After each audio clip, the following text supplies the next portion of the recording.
Welcome to the, I think, first post-pandemic in-person colloquium. I think, people already forgot that colloquium could be in real life, not on Zoom. So I'm happy that there are still people who remember that where a colloquium is located. And it is a great pleasure to announce the colloquium by Ji-Xan Shen from Stanford University. He is a leading authority in in experimental investigation of high temperature superconductivity. And high temperature superconductivity is a field where really we are dealing with one of the most complicated problems in physics, and one of the most complicated unsolved theoretical problems are in these complex systems, and the difficult and complicated progress was made through experimental research, where Professor Shen had foundational results that resolved many questions of the nature of a gap and pairing in these compounds. And he will be presenting his results based on the tool where he is the leading authority in the field. So Professor Shen is currently working at Stanford University, where he is Paul Pijot professor, I think properly, if I spell it properly, of physics, applied physics, and he is also at SLAC photon science department. And besides superconductivity, he works on a broad spectrum of other material science and condensed matter problems. So he received his bachelor degree from Fudan University in China and PhD from Stanford University in 1989. And he has a number of awards. I will mention just a few. His awards include Buckley Prize of the American Physical Society. It is the most prestigious condensed matter physics prize in the United States. And also Kamerlingh Honors Prize on superconductivity. Einstein Professorship of Chinese Academy of Science. Professor Shen is a member of the US National Academy of Science and also a foreign member of the Chinese Academy of Science. And here he is as Tage Erlander guest professor. He received this prestigious award from the Swedish Research Council. So his research was also covered in a number of mainstream media publications, such as Washington Post, National Public Radio in the US, and ABC News. So now I pass the stage to you. Thank you very much for being here with us and spending time in Stockholm. Okay, this will work. It's a great pleasure to be here and have an opportunity to communicate and to share some of the perspectives I have on the cuprates. I want to start out by thanking the funding agency, the U.S. Department of Energy, which has been supporting our research for decades. And I also want to acknowledge and express appreciation for the Research Council, Swedish Research Council, for this opportunity to spend time at the KTH and also for your wonderful hospitality here in the university. So I'm going to say a few words about the cuprate problem. As we all know, it's a completely unexpected discovery. It symbolized the dramatic breakdown of the single particle approximation, which worked so well for silicon class material. and for the last 3 decades, really galvanized research on many-body physics. So the high TC problem is fascinating because it's really simple. Okay, it's a single band problem, and when you really look at it, compare with some of the other materials we study, such as the topological phases, okay, such as the iron-based superconductors. So it's extremely simple. Yet, if you really look at it, it's also extraordinarily rich. You look at there's the Mott physics, the metal-insulated transition, the pseudo gap, and valence charge density wave, and pair density wave, etc. So the bottom line is that it's a problem is that it's so simple, and yet it's also so rich. Okay, and this is the reason the Kubrick problem goes far beyond superconductivity, become a flag bearer of the physics of many as envisioned by Phil Anderson, namely the emerging properties in quantum material. Okay, the reason we study them is because the phenomena are fascinating, and the principle you learn is profound, and they can also be very useful. Okay, so that's the field. And another thing is also very interesting, it serves as a stimulator to drive the experimental technique. And in that sense, it's easy enough. It's just border of what the techniques can do. And you can see with time, Raman in elastic neutron scattering, photomation, etc. is being used. So what I'm going to talk about today is what we can learn from photomation and how this process itself also drives the experimental tool. So for this reason, many people give a crack on it, and that's what you're going to hear from the perspective of photomation spectroscopy. Here's the angle resolved photomation, we call it APES. Okay. Here's the coupled oxygen plane. You have photon coming in, you eject electrons. You analyze the energy of the electron by sending it through 2 hemispheres. You put a voltage on it. Only the electrons with the right amount of energy can get through. Also, I won't go into the detail. The hemispheres are just wonderful imaging device.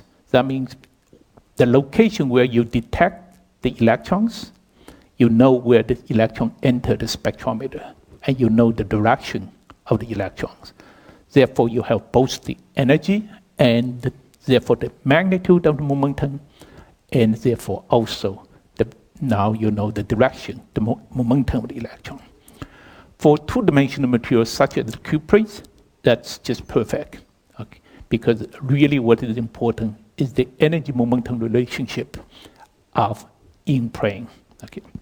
Another thing which is very important, turned out, is to give the power to this technique is the fact you're measuring the single particle spectral function.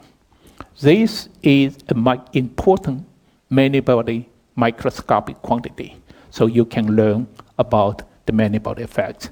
That makes this to be a many-body spectroscopy. And just give one example as the way you look at spectroscopy. And as you can see here, if you have a free electron without many-body effect, you see a dispersion. But then when you have the electrons coupled, say, to a phonon or a collective mode, then at this energy of the collective mode, you should see a kink in the dispersion, nonlinearity. Or if you have strong electron-electron interaction, you see a broadening as it go away, as what Landau has told us in the Fermi liquid picture. Now, if you have a spin orbit coupled system, then you see the different spin component will spread. Okay. So now, of course, in condensed matter, you also have various symmetry breaking states. And for superconductivity, you opened up a symmetric gap at the chemical potential, or charge density wave, you opened up an asymmetric gap in the spectrum, or there's a Mott state in the system, all these topological faces, then you should see the rock surface there. Okay. Since gap is important, let me just give one example illustrating that. Okay. And that's a typical spectrum you collect from, that's the angle, that's the energy of the electron. Okay. To put it in ways more similar to what you are familiar with, you end up with rotating, and now you plot energy and spectral intensity, which is in color form. What you show here is an example, a gap or spectral measure at a chemical potential at different location of the underlying Fermi surface. This is along the 1-1 direction as you go away from the 1-1 direction. Now, in situations such as you know it's a superconducting gap, then you could also try to assume the particle Hall symmetry and get a better illustration. And in this case, you can see that around the node, if you do a particle Hall symmetric spectra, you see a single quasi-particle at the chemical potential. As you go away, you see an energy gap. And with the fitting mechanism, the formula, then you can get the self-energy, anomalous self-energy, and you can measure gap as function angle. For example, this will be illustration of a DOA. So that's, however, in more complicated gaps, then you cannot using this procedure. However, even though photoemission measures only the state below the Fermi level at 0 temperature, but at the elevated temperature, you actually can study states above the Fermi level because they are thermally populated. Okay, here are the people who make a lot of the work possible. Most of our work was done at the Stanford Synchrotron Radiation Lab. Donghui Liu and Makoto Hashimoto really should be credited for making this a beautiful and highly productive beam line. Roy Moore built the MBE system where we grow a lot of in situ samples for study. As a collaborator, I also say a lot of our samples over the years, over the last 3 decades, we have a collaboration with many groups in different places, but most of our samples come from Hiroshi Aisaki of Japan. Now he's at ICE. It's been a long-term collaboration and friendship. What I'm going to talk about today are the research work in the early days, really by Ruihua He, Makoto Hashimoto, and Ina Vishek. And more recent work was also by He Yu, Shudi Chen, and also Hashimoto. And we benefit tremendously from the collaboration with the Siri group, and in particular, my colleague Tom Devereaux, also Danghai Li, for many of the things I'm going to present today. Okay, we also have a long-term collaboration with the group at Berkeley, led by Zahi Hussein, also the group at University of Tokyo, led by Atsushi Fujimori.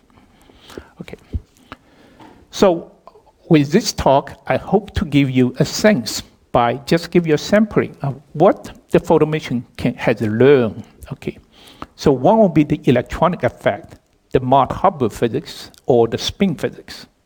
The second component will be the phononic effect, evidence for electron-phonon coupling and also polarionic behavior, as well as attractive forces beyond the exchange interaction as seen in the data. Then put this together, try to lay the foundation for the rich electronic phase diagram. Really, it's the hybrid of those effects. Then there's various kind of intertwined gaps. I'll try to show there's a high energy residual of the Mott polaron effects that lay the foundation for low energy intertwined gaps associated with the charge, spin, and superconducting order. Eventually, I'll try to address this question whether there's a cooperation between these 2 degrees of freedom that leads to the richest and extreme property of this system. And if I still have time, I'll talk about another unusual feature, which is the really strong phase fluctuations in these materials. Okay. So a lot of that is being summarized in this Review of Modern Physics paper, which published last year. Again, it's the Cuprey crystal structure and band structure. Really simple band structure, single band and single Fermi surface if you have only one single copper oxygen sheet. Things get more complicated if you have more than one sheet. But for this purpose, I'll just talk about it. If you are doing a band structure calculation, it has an energy scale of 4 electron volts. In all my notations later, when I say nodal direction, I mean 0, 0 to 1, 1 direction. When I say anti-node, I mean the pi 0 direction. So that's the notation and the nomenclature you will see. Okay. Now, indeed, if you really look at the system, okay, again, that's the energy scale about 4 volts, and the occupied part is about 2 electron volts. In highly doped system, you can see, indeed, you see the relevant bands, a single band with about 2 electron volt energy scale in the problem. Okay, that's when the system is highly doped. But this material, when undoped, is also an insulator. And as you can see that if you take the same way and measure a undoped insulator, now you can see that the dispersion is much narrower than what the band structure will give to you. Furthermore, you see there's a different symmetry because you can see this band shows a maximum at half pi, and it come back down. As you can see the dispersion here, rather than in this case go up to a maximum. So it's obvious that this band is being impacted now by this magnetic order, okay? And because that it will fold the zone, the original periodicity will no longer be the Brownian zone. The Brownian zone will be, the lattice will be bigger, and the Brownian zone will be reduced. And if you take that worldview and try to fit the data with so-called the TJ model, now with the J independently determined by the magnetic neutron scattering, then you ended up a very good agreement, certainly along this direction. Okay, I'm going to come back to the other direction that will be related to the pseudo-gap problem. For this purpose, I'll just to say that you can see that in the undoped system, when the magnetism is strong, the magnetic interaction really has a huge impact on the electronic structure. Okay, another way to look at this is you can see that it turns out that if you have underlying Fermi surface and you have a new Brownian zone of anti-ferromagnetic order, then you can clearly see that as you hit those points, you truncate the Fermi surface, and that evidence is also there. Of course, one of the hallmarks of those materials is the D-wave pairing, okay, in the system. That will be fairly consistent with a strong cooling interaction or exchange interaction in this system. That's what we did in 93. You can see that at the B direction, okay, above and below TC, the spectrum looked more or less the same. But around A direction, you see a significant difference of that. And you can fit that and try. We made a statement saying that it looks like a D-wave superconductor. And back then, a spectrum like that, it takes about 3 hours. So when the sample is still clean, you have 12 hours. That's why you have 4 spectra above and below. The field, of course, improves with time.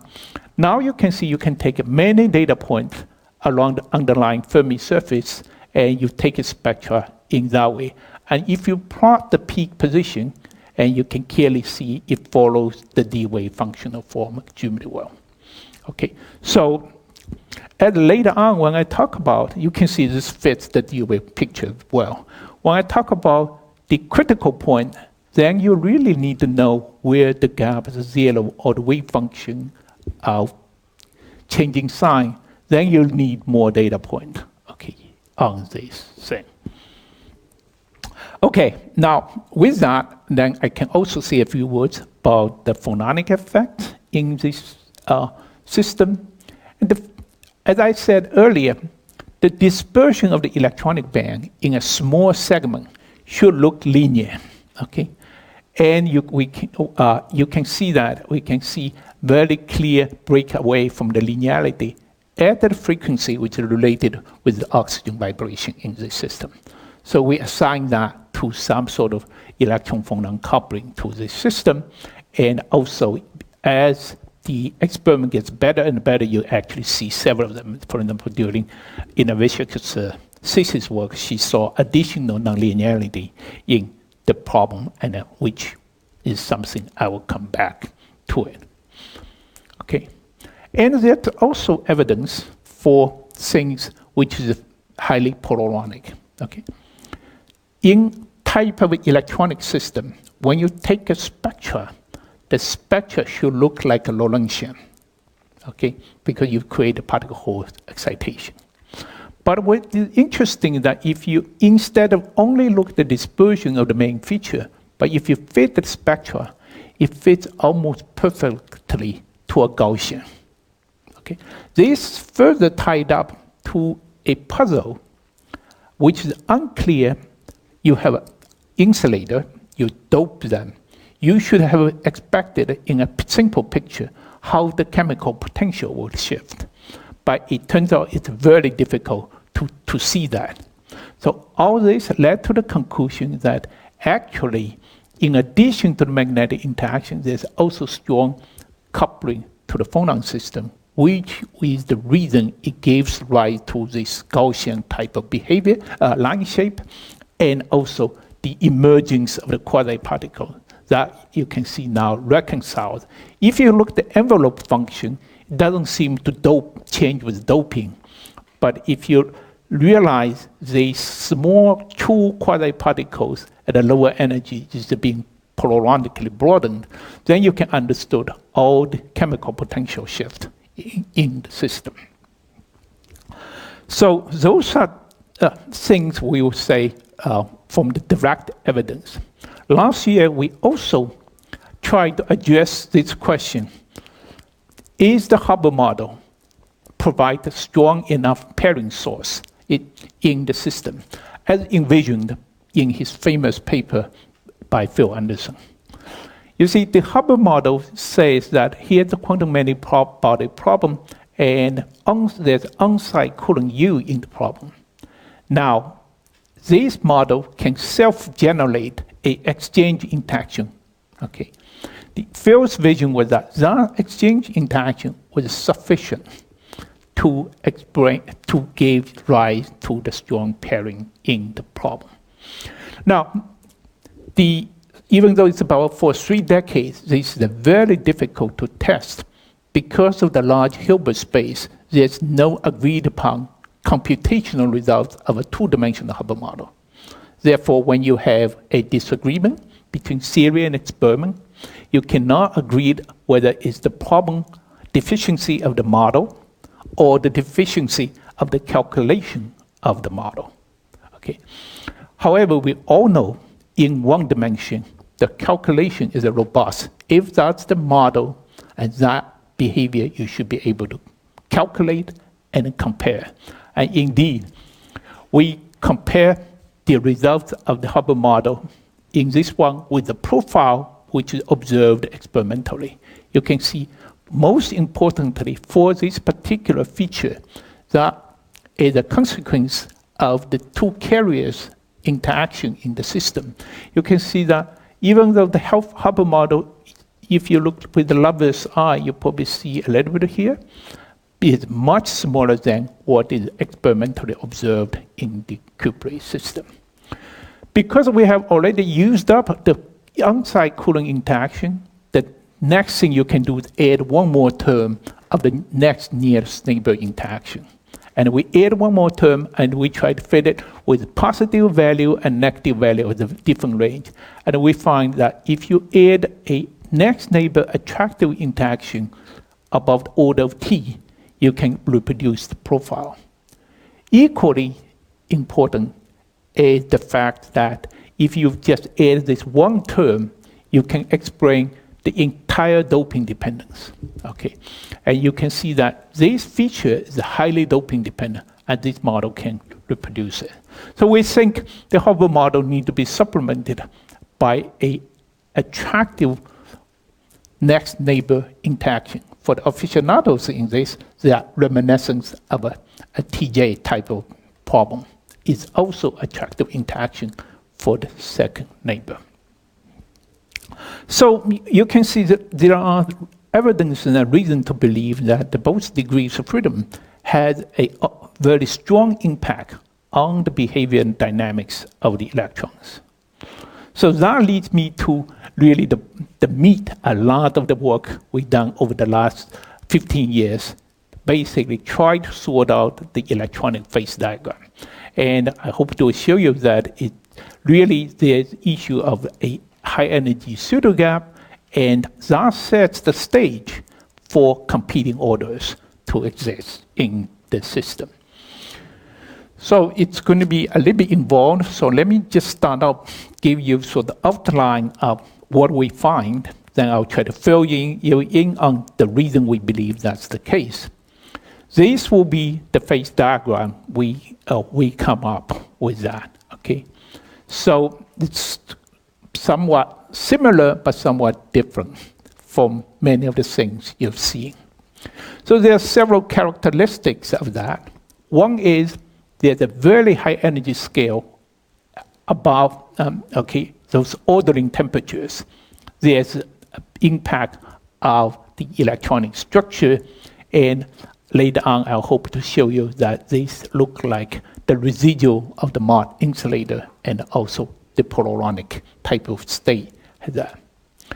Then below which, you can see in the framework of that there's intertwined, actually in many cases, a competing order of different type, nature of that. This probably is related with many of the anomalous transport properties.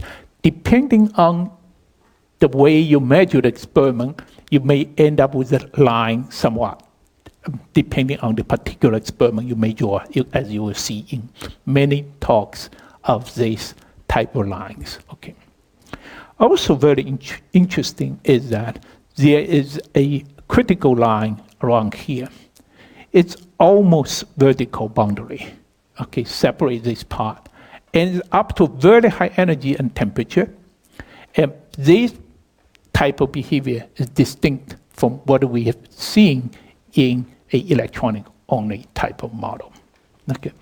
Now let me start by showing you what is a pseudogap. Phenomenologically, when you have a metal, you have a Fermi surface. The Fermi surface encloses the number of carriers in the system and should not stop in the middle of nowhere. Okay, but experimentally, indeed, it shows stop in the middle of nowhere. Okay, it has qualitatively similar type of anisotropy as the superconducting gap.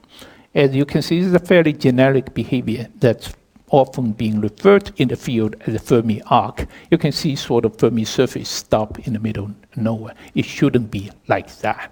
Okay, so most natural thing to say that the part which you don't see is being gapped for various reasons. Okay, so now when you look at the temperature dependent, again, that's the antinodal spectra taking as a function of temperature. As you go to higher and higher temperature, and you can see as you go to the normal state, you can see this gap persists up to the normal state, and didn't close at the temperature which is much higher than Tc. More equally important, you can see that certainly influenced a lot of our early thinking. It just goes through Tc very smoothly, and that, of course, very naturally leads to the conclusion the gaps so similar and so smooth may as well be the same. So that's preform the pair. Another way to think about it will be to say that, the Cooper pair, the superconducting gap is a measure of the Cooper pair strength. And you should have the gap which is correlated with the superconducting transition temperature. You can see that as I go under doping, the superconducting transition temperature goes down rapidly, but the gap gets bigger. So that again. So those things leads to a lot of fascinating focus of the field because it's one of the most anomalous things seeing that. Okay, so then, as I said, the gap looks so similar, so the initial reaction will be, it's just preformed pairs. But more and more studies reveal a much richer picture, which I hope to illustrate. Okay. As you study things more, we find that actually the gap has distinct doping dependence as respect to the superconducting gap. It has a distinct temperature dependence, and it has a different symmetry than the superconducting gap. Okay, then you also, there are mixed states, and there's critical point doping where the things change differently. And also, there's evidence that whatever the pseudo gap is, actually competes with superconductivity. Okay, so we also studied the relationship within the collective mode of that, and eventually, this leads to more recent study and come up with this picture. Okay, this I'll call the electronic phase diagram underneath which a lot of things happened. And a consequence of that, which I'll talk at the end if I have time, is about the phase fluctuation in these systems. Okay, the first, let me say a few words about had a distinctive symmetry of superconductivity. The superconductivity happens, it's appearing at a KF. Okay, so when you opened up a gap, okay, the minimum of the gap locus should line up with KF. In other words, K gap and KF should happen at the same momentum. That's what should be. Okay, but experimentally, you always find when you have system defined you can see the KF very well, and if you followed, and you find the minimum of the gap locus does not align well with the KF. In other words, this green line and the red line does not match. They should if that is a Fermi surface pairing. And by the shifting in momentum space, you actually can learn, not very precise, have a qualitative picture what kind of momentum shift you need to do that. So as a distinct symmetry. Now, let me also say a few words about competition. Okay. Let's say if you have two energy gaps, there's a pseudo gap, there's a superconducting gap, and at the T star you opened up a superconducting gap, at TC you opened up, a pseudo gap, and at TC you opened up a superconducting gap. Then you should see these two gaps as in quadrature as indicated by the black line. If you will measure the low line excitation spectral weight, that's what you should have expected. You see the low line spectral weight should decrease at T star because you opened up a gap. Okay, kill some of the low line excitation gap. Then at TC you should see the gap decreases even more. That is what you should have expected. Okay, so what did experiment say? Okay, again we measured the low line spectral weight and measured the function temperature. Indeed, at T star, you see spectral weight decreases as you would have expected because you kill some of the low line excitation. But at the superconducting transition temperature, you see a jump of the spectral weight rather than additional decrease. Okay, so again, this is what you would have expected at T star. You see the gap decreases. At TC, it decreases even more, but that's the experiment. It clearly shows that, in fact, superconductivity restored some of the damage done to the low line excitation by opening up a pseudo gap. So in that sense, they stay competes. And if we will try to use, for example, a pseudo gap in this way as inspired by, for example, monitoring the charge ordering peak, If you take that type of view, then you can reproduce all the spectral features in this way. Okay. So in this particular case, then there is some sort of low-lying excitation in this order that seem to compete with superconductivity. If I would take that as a view, this jump, negative jump on that, then as a way of measure, then you can see that this jump decreases with doping. By the time around 20% doping, this is really impossible to see. Okay, so that leads to the idea you have a critical doping in the problem. So this is the work by Inovishek in her thesis. Now what she did was she would try to measure the most sensitive component of a D-wave superconductor, namely the nodal slope, the D-wave gap. Okay, and plot the slope of the system. You can see that, for example, for these 4 samples with a superconducting transition temperature changed by more than a factor of 2, she finds the slope doesn't change at all. Okay?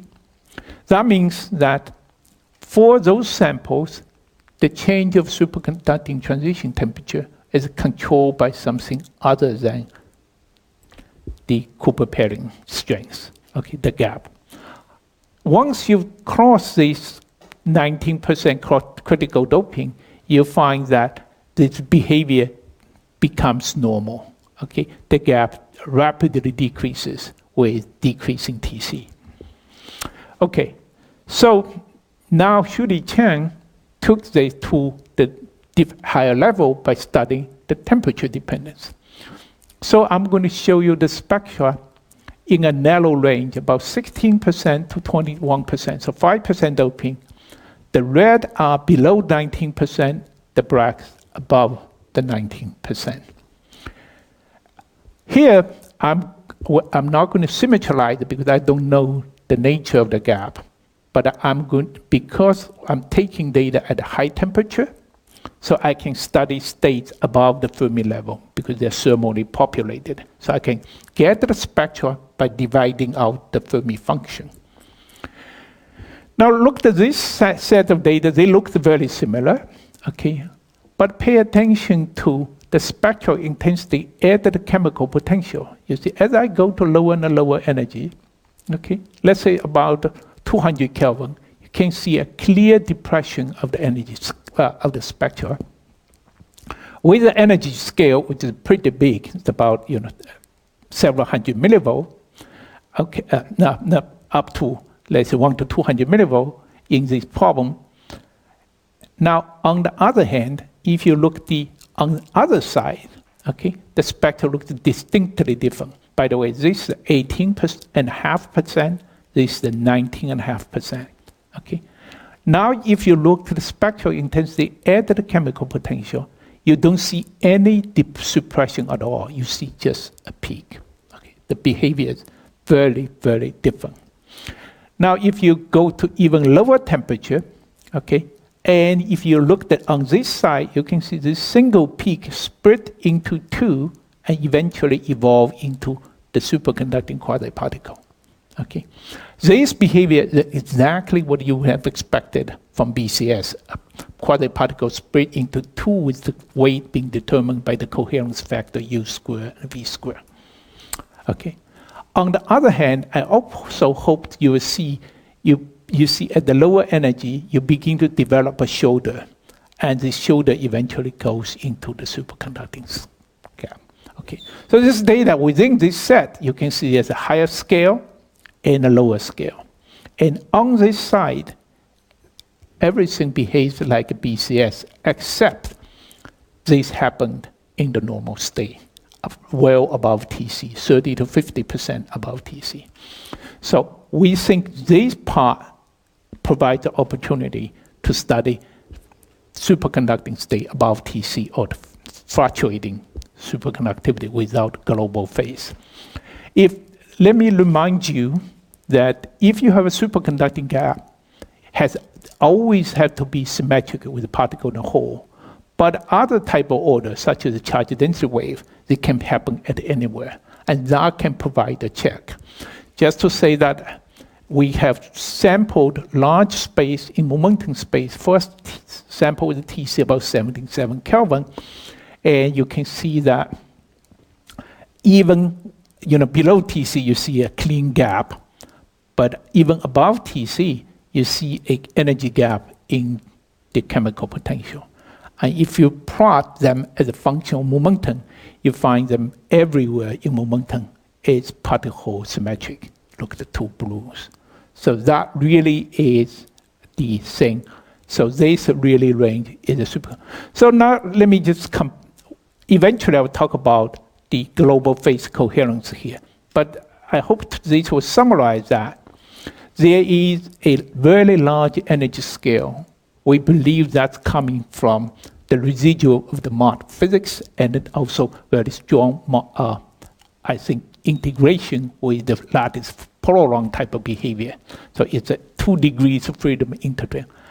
That sets the stage at a much lower temperature and energy scale.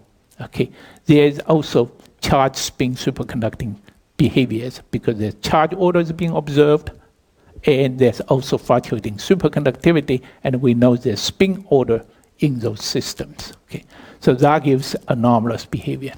Another thing that we see almost vertical boundaries is up to a very high energy scale and temperature. This probably also is a consequence of the 2 degrees of freedom together. Okay, now let me come to this aspect. Now, if you have two things happening, they don't have to cooperate. They can kill each other. For example, usually phonons are pair breaking for D-wave superconductor. Okay.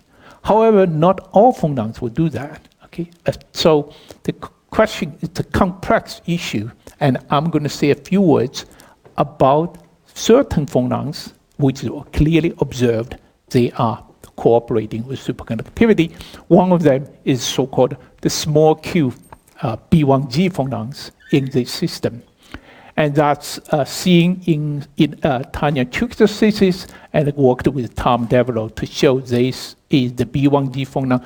Essentially, that's a lattice vibration with the D-wave form factor. And they show a very... Now the question is that, okay, you're seeing them, are they relevant? Okay, so that's the work by He, and in a very narrow range, in this critical doping range, we have studied that. Okay, it's very interesting, as I show. As you go from around 18% to 22% in this 3-4% narrow range, the superconducting gap decreased by a factor of 4. That's 400% change. At high doping, the gap actually is of the BCS value. 2 delta over KTC is 4.3, is what you expected. But then dramatically increase in this narrow range. Okay. For those who are familiar with tunneling, you can clearly also see the signatures of these phonons, this collective mode coupling. We think it's a mixture of many things, but the B1G, by virtue of its energy, is the key player in here. And if you plot this feature here, you can see that there's a strong correlation here. Okay, a strong doping dependence of electron-phonon coupling is unusual. So there's another factor in it. If I will plot spectral intensity at a chemical potential as a way to measure this many-body effect of the pseudo gap, they also show this effect in this. Okay, so as you go below, as you decrease doping from here, you find yourself strongly coupled to other degree and other interactions in the system. As a result, okay, you have a much stronger and also much more complex superconductor. For example, 2 delta over KTC is about 10 or bigger. Okay, that's a very strongly different. Okay, so And there are other evidences of small Q phonons. For example, that's Inna's work, and together with Steve Johnston's computation. I said earlier, if you have a nonlinearity in your dispersion, that's an indication of the collective mode coupling. And you can see that indeed it's very interesting if you measure a D-wave superconducting gap. This collective mode coupling almost follows this by shifting same amount of energy. A simple interpretation would be it's coupled by Q near zero phonons. Small q, that means there's no momentum shift in this way. Okay. Then if that's the case, you should see a small q coupling, and we check on that by doing time-resolved photomation to see pump and probe decay. And indeed, we see the states here. If you show a pump and probe delay, you see oscillations. And if you do a Fourier transform of these oscillations, you see this 15 millivolt phonon mode in this system. Okay, so they clearly coupled to this system. Okay, finally, let me say a few words about phase fluctuation in the problem. Really, it's a conference of quasi 2D, reduced carrier density, and flat band and disorder. Okay. We talked about earlier, this part, now we know it opened up a gap, but then this is a crossover behavior. At this point, you have global superconductivity. Okay. So that's a paper we published earlier this year. So it's a, is this preform pair, then whether there is also spectroscopic signature of the global superconducting transition. Okay, a few words about phase fluctuations in general. If you plot the ratio of the pairing temperature over global TC, okay, we know that usually they're close to 1. But in low-dimensional material, strongly disordered material, or low kinetic material, in thin films, you see this type of behavior. Okay, it's much larger than 1. However, in bulk superconductors, okay, you usually find them to be in a range very close to 1. And you can see that even for materials with resistivity changed by almost 4 decades, like that. And resistivity is often used as a measure of disorder in the system. Okay? And in that sense, for bulk material, the cuprates stand out. The bisco in particular stand out. Okay? It almost has a T pair 40-50% above the global phase transition.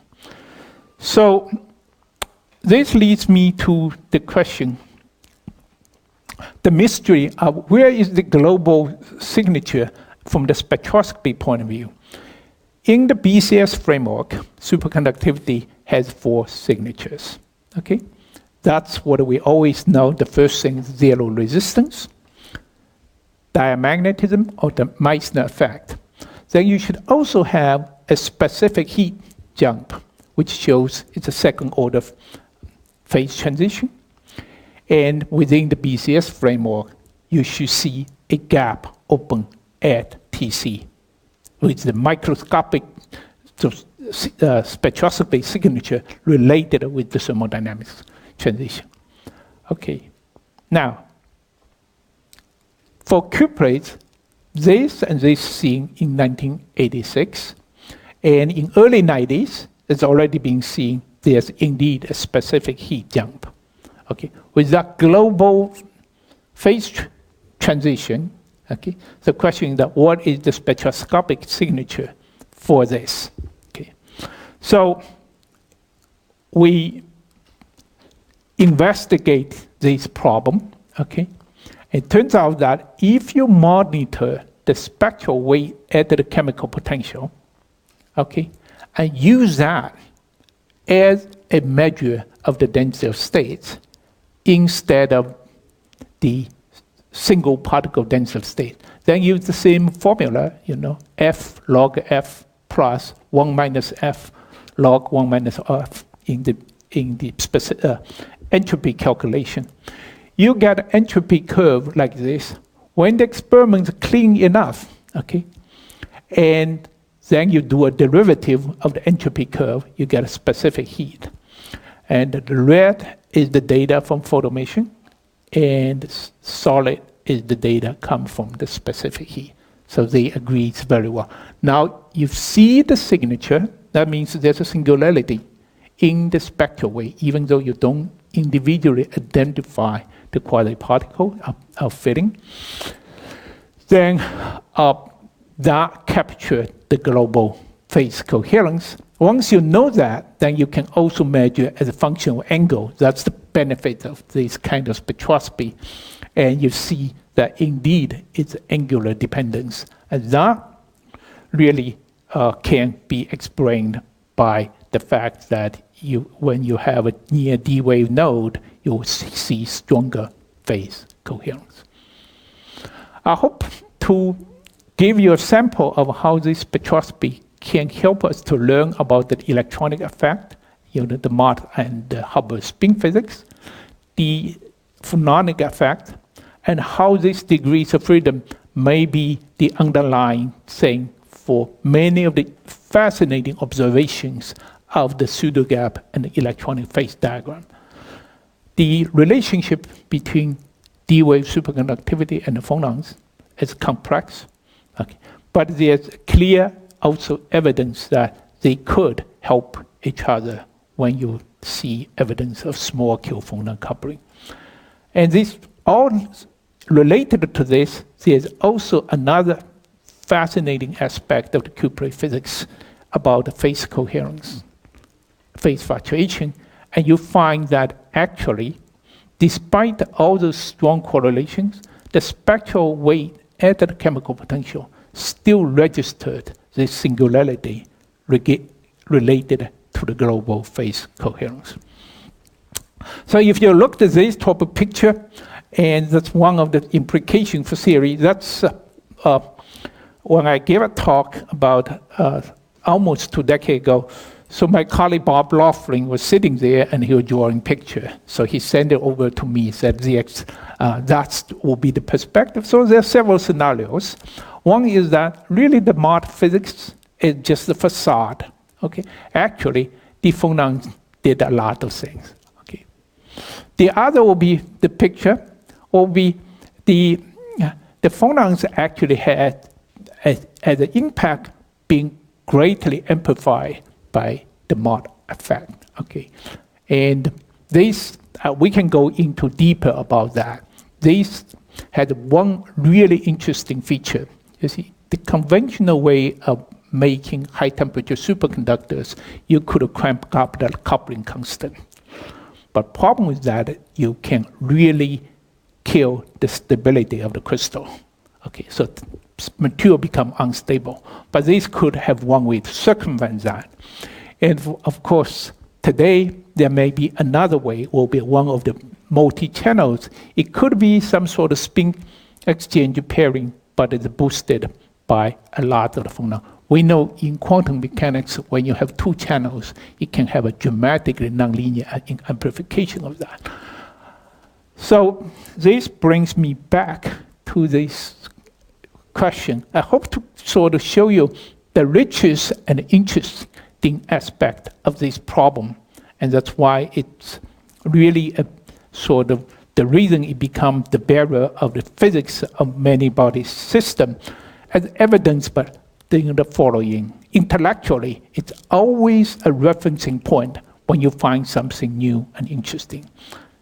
Examples include, if you look at the co-atom community, when they were able to build the lattices, they are trying to mimic Hubble model, the antiferromagnetism of that.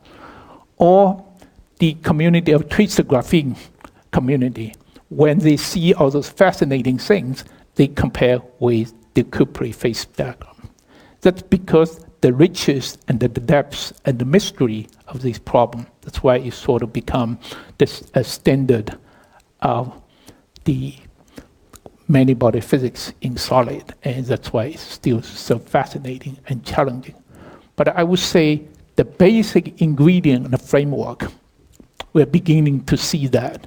And if I would say from the high energy physics point of view, a lot of the phenomenology is already there. The question is how one will be put them together appropriately in a sort of more clean and elegant way of theory. Also, I want to say this problem is bigger than superconductivity in the following sense. BCS superconductor was built on the Fermi liquid theory, where you have a situation, you describe the state above TC very well by Fermi liquid. And that Cooper instability gives you the pairing. Okay. Here, ironically, for the cuprates, we probably know better about the superconducting state than its normal state. Okay? And that is why it is different, but it is also richer and probably more intellectually challenging and significant. Okay, with that, I will be happy to entertain questions.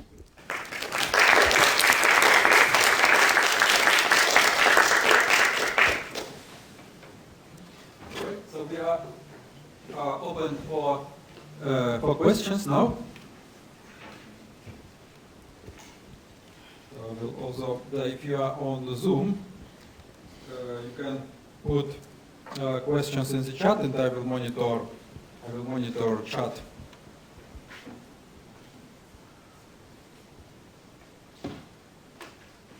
Okay.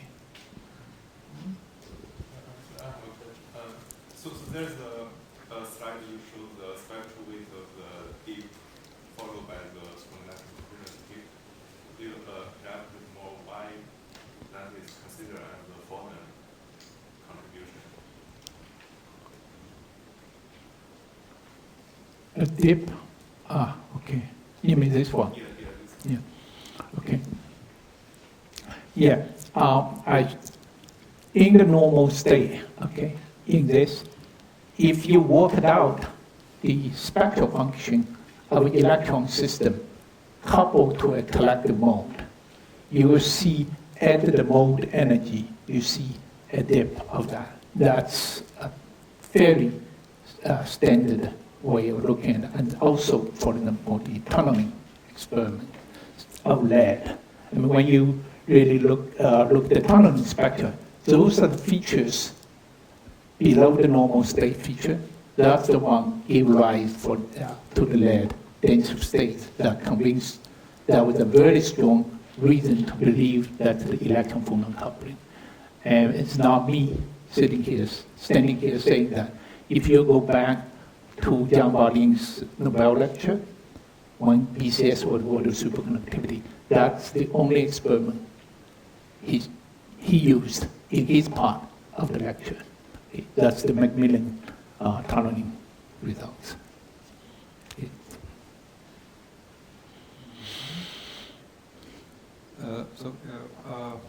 Maybe I would ask one question. Yes. So besides the experimental probes that you covered, where a lot of insights came, which other experimental probes, in your opinion, are most complementary? So if you have some other to highlight. Yeah, it's what Phil Anderson would say, it's a desperate problem. You need a desperate approach. It's so complicated. So all the experiments really contributed because they're looking at the problem from a different angle of that. Okay. Now, if I will confine myself to spectroscopy and scattering, of course, STM, there's a lot of saying about the local electronic structure. So that's a very complementary to it. Okay, I have a slide showing that. And of course, neutron gives you the magnetic structure. More recently, the inelastic X-ray scattering tells you a lot about charge ordering and charge excitations of the system. Those are spin collective modes, charge collective modes, and the electronic structure from the real space imaging. So they are very complementary because they are looked at different space. Okay, the photomation, of course, measure the momentum space in K. Okay, which is very natural. We all know in quantum mechanics, it's very natural to describe them in momentum space because it's a wave, right? In that, and STM you can also do that by making interference patterns, and you measure Q. Okay, Q means you're connecting two Ks, so you can convolute and learn. So things are very complementary. There's different strengths of the different techniques. Then maybe a follow-up question. So you mentioned STM, which is very surface type of probe. Like in your technique, how deep in the number of atomic layers can you probe? And do you see, like in some compound, like is it like universally good tool for all cuprates, or does it depend on how much, how well one can cleave surfaces? Yeah, sure. You notice that each technique, but this is general, not in this field, in all field, has its favorite material platform. For photoemission and STM, the BISCO is one of the favorite material form, even though now we are studying other systems, just because of surface stability. We may be a little bit more bulk sensitive, in the sense that you can see a couple layers depending on the photon energy. STM really seeing the surface layer. But so far, overall, the picture is fairly consistent. Okay. One thing you can think about is that you clearly see the data we get is really has fairly similar resemblance to the thermodynamics, which will be a bulk measure. Okay. Another way you can ask yourself will be this question. Okay. Let me show this set of data. Okay. STM also shows inhomogeneity of different spectra. Okay, we of course average it in area, but sometimes there's global differences you can see.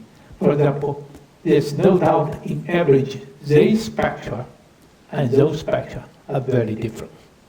Well, they are very similar, but they are very different. Another thing which is very interesting about this material is that the spectra taking above TC are featureless. Okay, that could be a consequence of disorder. Okay, will be featureless. However, when you cool the things down, it becomes jubilee sharp.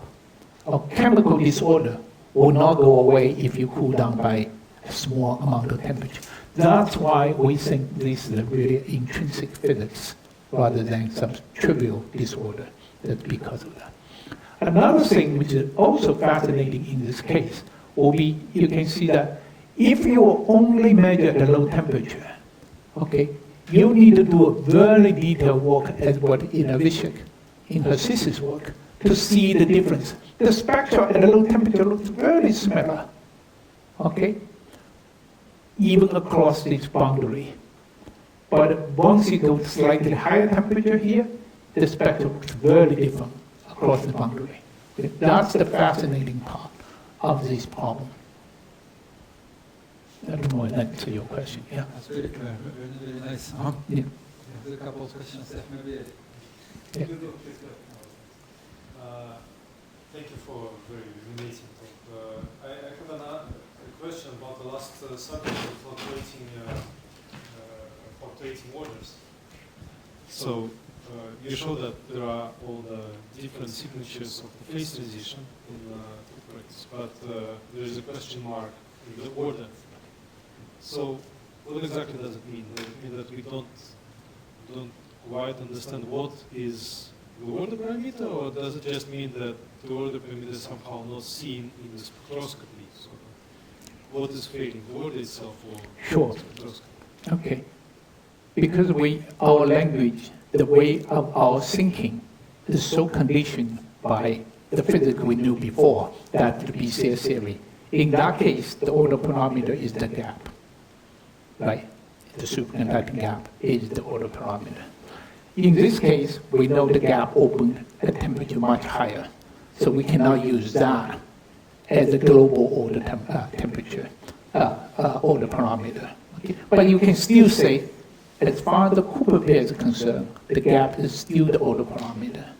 It's just the phases are fluctuating, they don't have not established a global phase. But the question was, what will be the spectroscopy signature when you have this phase locking in this way? And it turned out the singularity still have happened at the chemical potential when you have the states being filled in. And if you track that, you still see a singularity in that. That's connected with the thermodynamics singularity. Okay. Because it's a phase ordering transition now, right? When you have a lot of phase fluctuation. Okay. Yeah, so I would like to ask about this observation of preformed pairs, especially at very low doping. So do you ever see that this region where you observe preformed pairs extends kind of beyond where you see superconductivity? You mean here? Yeah, exactly. Preformed pairs.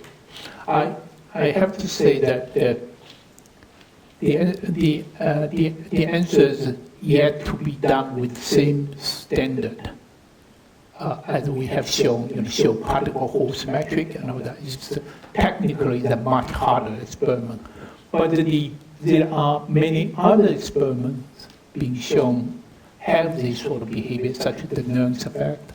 And those experiments show this general picture. Okay. In fact, you heard about the Uemura plot, the superconducting transition temperature. Okay, it's controlled by the superfluid density, right, rather than the parent strength. So those are all reasons to believe this one. In fact, strong phase fluctuation in this region was not surprising. It's being said by many people. What is surprising recently was strong phase fluctuation, even in deeply overdoped system. Okay, and that is quite surprising, but it's actually seen, for example, by the penetration depth measurement. Find again here TC was actually dominated by the superfluid density rather than the Cooper pair strength. Okay. So from the point of view of making better materials, that's to say that those materials have the capability of pairing at a much higher temperature.